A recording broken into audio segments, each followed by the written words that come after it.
पूरा परिचय बता दें। मेरा नाम विवेक शंकर तिवारी है और मैं आरएम ग्रुप ऑफ एजुकेशंस का लीगल एडवाइज़र हूँ इनके। क्या है गुरुजी, क्या है पूरा मामला?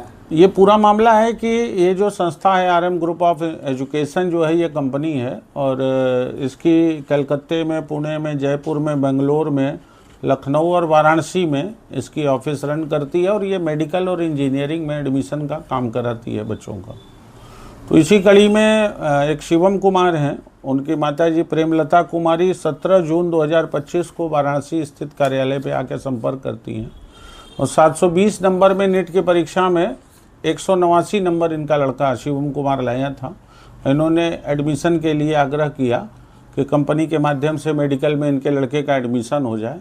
तो इन लोगों ने कहा कि नहीं, नेपाल में अगर एडमिशन बना, हिंदुस्तान में अगर प्रवेश कराया जाता तो पैसा ज़्यादा लगता। तो इन्होंने कहा कि नहीं, अभी स्थिति वो नहीं है आर्थिक उतना मजबूत, तो नेपाल में आपका एडमिशन करा दिया जाए लड़के का। तो उन्होंने मना कर दिया कि नहीं, हम नेपाल में नहीं पढ़ाना चाहते। तब जॉर्जिया पर आम सहमति बनी कंपनी और इनके बीच में कि बेटे का मेडिकल में प्रवेश जॉर्जिया में कराया जाएगा।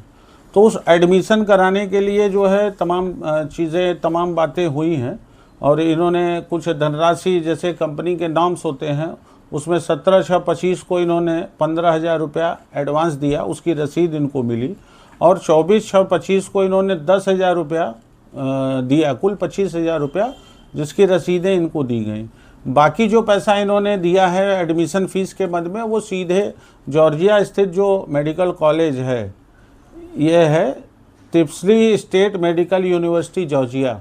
तो यहाँ पर इन्होंने $8,000 इन्होंने वहाँ डिपॉजिट किया है 3/10/25 को। कॉलेज के खाते में इन्होंने दिया है, हमारी कंपनी के खाते में कुछ भी पैसा इन्होंने नहीं जमा किया है। और उसके बाद एडमिशन की प्रक्रिया आगे बढ़ा दी गई, उनके बच्चे का एडमिशन हो भी गया। वहाँ से ईमेल भी आ गया कॉलेज से, और वहाँ का ये सरकारी मेडिकल कॉलेज है जॉर्जिया का, और इनको ईमेल से सूचना भी दे दी गई कि नहीं, आपके बच्चे का एडमिशन हो गया और वीज़ा की प्रक्रिया को आगे बढ़ाया गया। अब चूँकि एकोमोडेशन, जो निवास का वहाँ का पता है, वो वेरीफाइड नहीं था, तो एम्बेसी, जॉर्जिया एम्बेसी से इनके बच्चे का वीज़ा रिजेक्ट हो गया पहली बार में।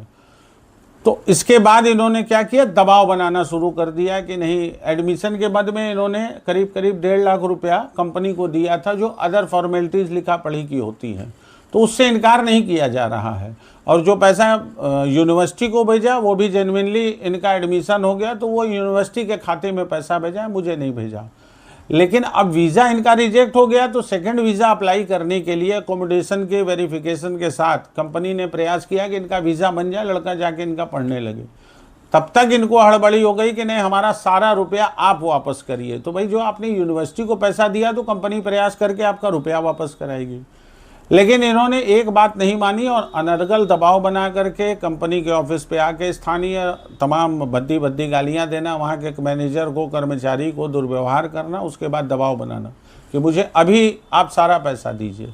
कहीं इनका लड़का मेल पे लिख रहा है कि हमने 2 लाख रुपया कैश इनको दिया, कहीं ये लिख रही हैं 1,35,000 रुपया इनको FIR में लिख रही हैं। तो इनकी अलग अलग जगहों पे अलग अलग बातें होती हैं। तो टोटली इन्होंने एक फॉल्स केस बना करके भेलोपुर थाना में क्राइम नंबर 210/2026 दर्ज कराया है और उन स्टाफ के खिलाफ दर्ज करा दिया है जो हमारे कभी कर्मचारी रहे ही नहीं हैं। और जिन कर्मचारियों के खिलाफ दर्ज कराया है उनका इनसे कोई भी आर्थिक लेन देन नहीं हुआ। कंपनी ने पैसा जो कुछ भी लिया आपके प्रोसीजर के लिए, आपकी प्रक्रिया के लिए, कंसल्टेशन फीस के नाम पे, उससे इनकार भी नहीं है। आपके एडमिशन की बात जो जॉर्जिया यूनिवर्सिटी से हुई, वो एडमिशन भी आपके बच्चे का हो गया। अब वीज़ा नहीं मिल पाया किसी तकनीकी कारण से, तो वो हर देश के एम्बेसी का एक अपना पॉलिसी होती है। वीज़ा ऐसा नहीं है कि केवल आप ही का रिजेक्ट हुआ है, तमाम लोगों का वीज़ा, बड़े बड़े लोगों का। अब इसके लिए आप क्या करेंगे या क्या चाहते हैं? हम लोग जो है ये कहना है कि ये फर्जी ढंग से ये FIR करा दिया, तथ्यों को छिपा करके, वास्तविक बातों का इसमें उल्लेख नहीं किया कि नहीं, हमको एडमिशन हो गया, मुझे जानकारी भी मिल गई, और एक FIR आपने एक तरफा जो है अपनी बात रख करके करा दिया। इससे कंपनी की गुडविल भी आपने ख़त्म करने का प्रयास किया।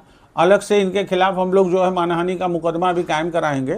अभी हम लोगों ने एक रिप्रेजेंटेशन बनाया है कमिश्नर वाराणसी पुलिस को, और सारे प्रपत्रीय साक्ष्य हम लोग उपलब्ध करा रहे हैं कि इस पर जांच हो और देखिए दूध का दूध पानी किया जाए, और जो हमारे कर्मचारियों के खिलाफ कंपनी के इन्होंने फर्जी मुकदमा कराया है उस पर अंतिम रिपोर्ट लगाई जाए।